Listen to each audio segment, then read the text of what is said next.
เขาต้องเจ็บซ้ำละกันเพราะหลงคาลงของนางขอนางให้คำมั่นว่าจะบ่หืนห่าง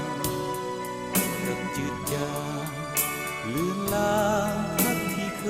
ยมีใจ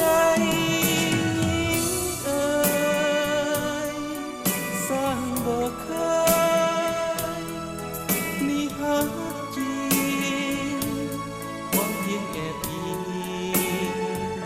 หลอกลวงผู้สาย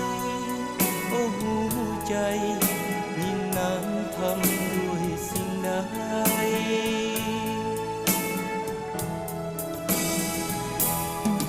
จะบอกคิดพบหักอีกต่อไปพบหญิงไว้ไฟหัวใจสลายให้เป็นเพี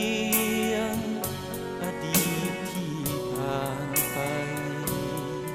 ก็ปล่อยหัวใจกับหาที่ถือ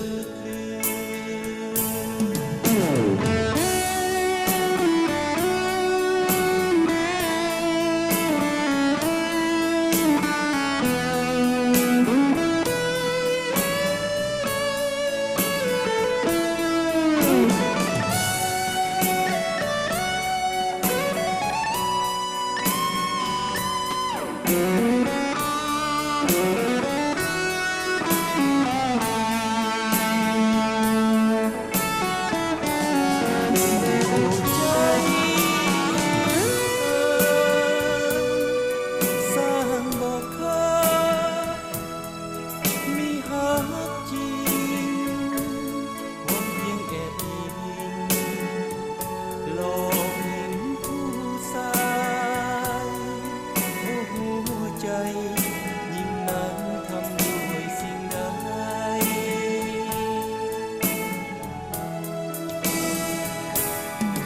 จะบอกคิดพบหาอีกต่อ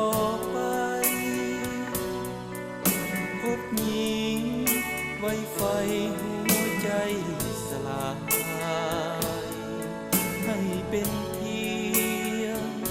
อดีตที่ผ่านไปปล่อยหัวใจกับหาที่ถือลืมให้เป็นเพียงอดีตที่ผ่านไปปล่อยหัวใจกับหา